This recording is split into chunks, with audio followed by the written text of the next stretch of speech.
بسم اللہ الرحمن الرحیم۔ السلام علیکم۔ رائس ٹی وی طرف سے میں ہوں عبدالباسط اور آپ دیکھ رہے ہیں رائس ٹی وی۔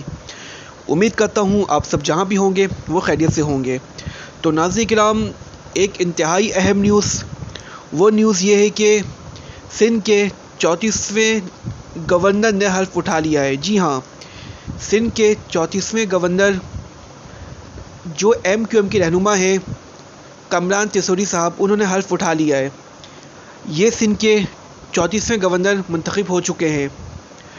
ان کا آج میں تھوڑا بیک گراؤنڈ بتاؤں کہ کامران تیسوری صاحب جو کہ پہلے فنکشنل لیگ میں تھے، اس کے بعد وہ 2017 میں انہوں نے ایم کیو ایم جوائن کی اور ایم کیو ایم میں رہے۔ فاروق ستار صاحب کے کافی زیادہ قریب تھے اور اس کے بعد 2018 میں جب فاروق ستار صاحب اور خالد مقبول صاحب کے بیچ کچھ اختلافات ہوئے ان کو لے کر، تو فاروق ستار صاحب نے پارٹی کو خیر آباد کہا، پارٹی چھوڑ دی اور انہوں نے بھی پارٹی سے رخصت کر گئے۔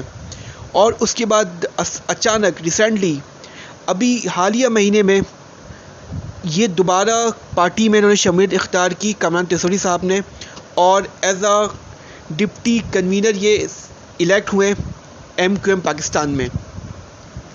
اور اس کے بعد ابھی انہوں نے تقریباً 1 مہینے پہلے یہ پارٹی جوائن کی ہے اور اب یہ گورنمنٹ آف سندھ یہ الیکٹ ہو چکے ہیں اور یہ ایک بہت بڑی تبدیلی ہے۔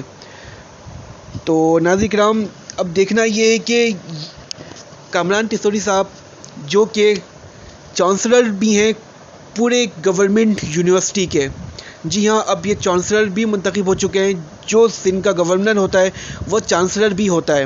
تو اب جتنے بھی وی سی ہیں گورنمنٹ انسٹیٹیوٹ کے، گورنمنٹ یونیورسٹی کے، وہ ان کے انڈر ہیں۔ اور اب دیکھنا یہ ہے کہ جو ان کا جو عہدہ ہے آئین کے لحاظ سے تو بہت اہمیت کا حامل ہے۔ یہ کہ کیا ڈیسیجن لیتے ہیں، یہ کیا ان کا آگے کا لائحہ عمل ہوگا، اور اس پہ کچھ لوگ تنقید بھی کر رہے ہیں کہ 1 مہینے کے اندر یہ پارٹی میں شمولیت انہوں نے اختیار کی، تقریباً 10 دن میں ڈپٹی کنوینر، اور اب 1.5 ماہ کے اندر یہ گورنر سے بھی منتخب ہو چکے ہیں۔ اس سے پہلے ایم کیو پاکستان میں ایسا کبھی بھی نہیں ہوا ہے اور یہ تاریخ میں پہلی دفعہ ہوا ہے۔ تو کچھ لوگوں نے تنقید کی، کچھ لوگ اپریشیٹ کر رہے ہیں۔ تو ناظرین کرام، دیکھنا یہ ہے کہ اب یہ کیا سرگرمیاں انجام دیتے ہیں۔ جتنے لاپتہ کارکنان ہیں ایم کیو ایم کے، جو ایم کیو ایم اس حوالے سے بولتی بھی ہے فیڈرل منسٹر کو، فیڈرل گورنمنٹ کو، تو ان کے کتنے جو بیانات ہیں وہ سنے جائیں گے، جس کی وجہ سے انہوں نے پی ٹی آئی کو بھی خیر آباد کہا، ان کی پارٹی چھوڑی، ان کی پارٹی سے اتحاد چھوڑا اس وجہ کر کیونکہ ان کو کراچی میں وہ سمجھتے تھے ہمیں کراچی میں ویسا مینڈیٹ نہیں مل رہا ہے، ہم اس طرح سے کام نہیں کر سک رہے، کراچی میں کام نہیں ہو رہا ہے۔ تو اب دیکھتے ہیں کہ کراچی میں یہ کس طرح سے کام کرتے ہیں اور کیا ان کو مینڈیٹ ملتا ہے، یہ آنے والا وقت بتائے گا۔ تو ناظرین کرام، یہ ایک انتہائی اہم نیوز تھی، میں نے سوچا کہ میں آپ کو بتاتا چلوں، کیونکہ پاکستانی عوام بہت زیادہ پریشان ہے مہنگائی کے حوالے سے، سیلاب کے حوالے سے، اور اب یہ ایک اچانک ریسنٹلی یہ نیوز آئی ہے کہ گورنر سندھ یہ منتخب ہوئے ہیں۔